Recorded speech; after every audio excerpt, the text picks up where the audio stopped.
Le RC Barcelone a connu un nouvel échec européen, ne se qualifiant même pas pour les huitièmes de finale de la Ligue des Champions. La faute à qui?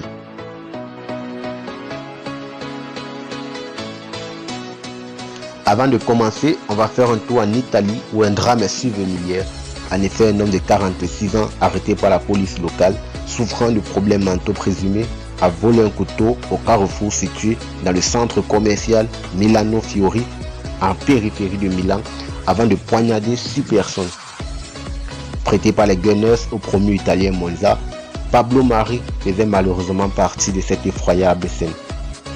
Transféré à l'hôpital Niguarda par hélicoptère, le défenseur espagnol de 29 ans est depuis sorti du silence. Un témoignage résumant à lui seul la violence de l'événement. J'ai eu de la chance. J'ai vu une personne mourir devant moi. J'étais avec mon bébé et j'ai ressenti une douleur atroce dans mon dos. Puis j'ai vu cet homme poignarder une personne à la gorge. Je vais bien, lundi je serai sur le terrain. A ainsi déclaré l'ancien joueur de Majorque, Manchester City ou encore Flamengo dans des propos rapportés par la Gazzetta dello Sport. Des révélations aussi effrayantes que rassurantes allant dans le sens des propos tenus un peu plus tôt par Adriano Galliani, président de Monza. Pablo Mari a une blessure assez profonde dans le dos, mais heureusement ses organes vitaux comme les poumons n'ont pas été touchés. Sa vie n'est pas en danger, il a quelques blessures mais pas très graves. Il est conscient, il a eu la force de plaisanter en me disant qu'il sera sur le terrain lundi. Assuré à ce titre le dirigeant italien qui s'est rendu au chevet du joueur à l'hôpital aux côtés de l'entraîneur de Monza, Raffaele Palladino. Bien évidemment, nous lui souhaitons bon rétablissement à Pablo Mari et à toutes les personnes atteintes lors de cet événement tragique. Nos pensées vont aussi à toutes les personnes qui ont perdu la vie, que leur âme repose en paix. Eh bien, retournons à notre sujet du jour. C'est habituel dans le foot, après chaque gros échec, c'est la chasse aux sorcières pour trouver les coupables et les responsables. Dans le cas du Barça, on ne déroge pas à la règle, surtout que cette élimination est pour le moins surprenante et n'était pas prévue dans le script après ce mercato estival de folie réalisé par le duo Laporta-Alemany. Dans le cas de l'écurie catalane, une chose semble cependant claire de prime abord. Les responsabilités sont plus que partagées. Il n'y a pas qu'un seul coupable puisqu'on peut pointer du doigt bon nombre d'individus au club à tous les niveaux. Forcément, Xavi est le premier nom auquel on pense. Cette fois, l'ancien milieu de terrain n'a pas d'excuses pour justifier les contre-performances de son équipe. Il a eu un mercato estival de qualité et tout le temps nécessaire pour travailler avec son effectif. Jouer la carte du coach fraîchement arrivé avec un effectif limité comme l'an dernier ne passe plus. Lors de ses matchs face à l'Inter et au Bayern, on a vu qu'il n'a pas réussi à mettre en place une équipe compétitive sur le plan tactique, étant notamment bien stéréotypé et limité lorsqu'il fallait attaquer.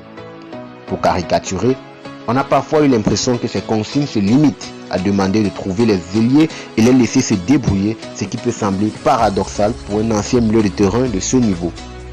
Sa lecture des rencontres laisse aussi à désirer, ne parvenant jamais à inverser la tendance avec des changements tactiques ou des remplacements.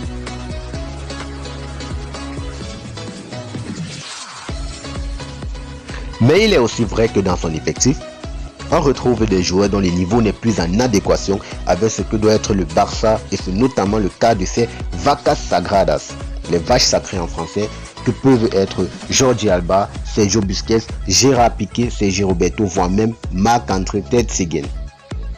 Des joueurs loin de leur meilleur niveau et qui ont connu pratiquement toutes les débâcles européennes du club. Plutôt que d'enlever les mauvaises herbes de l'effectif, le Barça a continué de miser sur ces joueurs traumatisés et dépassés et forcément ça a coûté cher. On était également en droit d'attendre un peu plus de joueurs du statut de Robert Lewandowski, Ousmane Dembélé et Rafinha qui auront finalement eu un apport très maigre sur les rencontres face au Bayern et l'Inter. Aucune des recrues estivales n'a d'ailleurs réussi à briller lors des gros duels européens de cette première partie de la saison. L'architecte du projet barcelonais, Joan Laporta, est aussi parmi les principaux responsables de ce fiasco. Si son champ d'action par rapport au terrain est logiquement limité, ce sont Alemany et lui qui ont construit cet effectif à coups de millions et de leviers financiers. Le retour au top du Barça, qui était attendu pour cette saison, n'a pas eu lieu et le patron Blaugrana a logiquement sa part de responsabilité.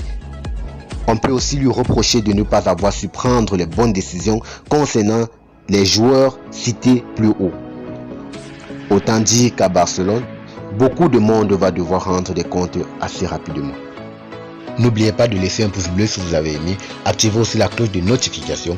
En commentaire, dites-nous ce que vous en pensez et quelle serait la meilleure solution actuellement pour le club pour sortir de cette crise qui dure déjà trop longtemps. Ciao.